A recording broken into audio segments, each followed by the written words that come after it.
So now we're going to talk about the even higher resolution version of this. That's going to take, again, upwards of 80, 90, even 100 gigs, depending on specific your parameters. In order to do this, I would say right off the bat, I would go into the liquid sim itself and let's try to make it slightly more efficient than we already had it. Oh, not that frame. So I'm just going to go back to the first frame. The flip solver, we have the bounds here.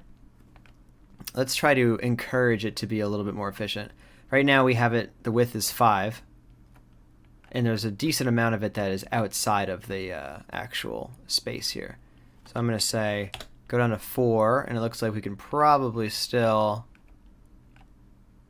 it's probably still capturing everything that we want it to. Oops. As you can see, it's everything should be inside of this still. At least, it's relevant inside the water area here. So, we knocked off 20% just then of the simulation's size.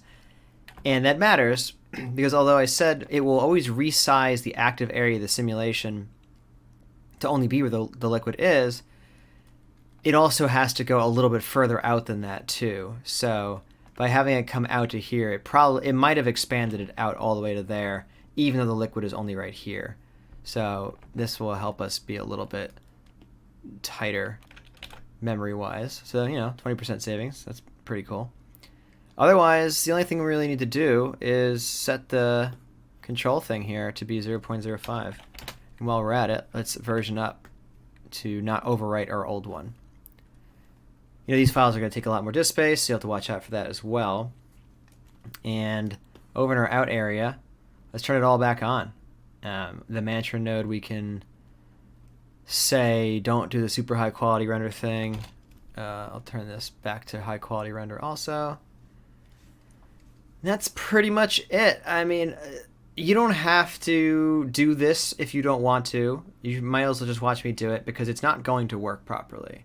What's going to happen is the liquid's going to collapse. It's going to get smaller and smaller as the animation or as the simulation goes on. So I'm going to run this just so you can see that happen, but you don't have to actually do this because it will take a long time and it's it's going to be a waste. So here I go wasting my own time, so you don't have to. So here's the result of the higher res simulation. And we can certainly see all the increased detail everywhere. But there is an issue, as I alluded to earlier, and that is that the water level has lowered. It's significantly lower, in fact. If we compare it back to here, where we had our previous simulation, you can see how it was going over the side of the rock here, and you can see how much higher it is here. And just in general, it's clearly lower. In fact, I did a little flip book here of the cache itself. Starting on frame 1, it's here, and by the end it's here. So that should be a pretty clear indicator of how much far down it's gone. Also interesting is you can see how it does it kind of from here to here. It's not just down universally. It starts at the right level and it gets lower as it goes on.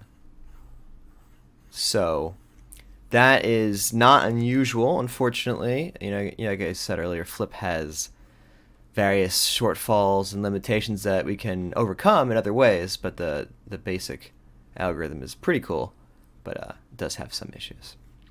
So what happens is that the points kind of bunch up in voxels, and then they are removed. They're not supposed to bunch up in voxels in the first place. That's kind of the whole idea of Flip, but it's simply not perfect. We even see an allusion to it on the solver itself under the separation. Where are you? Separation, particle motion. In the tooltip text, it says, despite the velocity projection stage, particles can end up closer together in the p-scale. When this happens, internal forces can't separate them, and they will essentially be removed. So they'll be removed literally from the reseeding step, but they are effectively removed because they're too close to other particles that they don't really matter anymore. So, it's so weird. So that is an issue. So let's talk about in the next chapter how to fix that.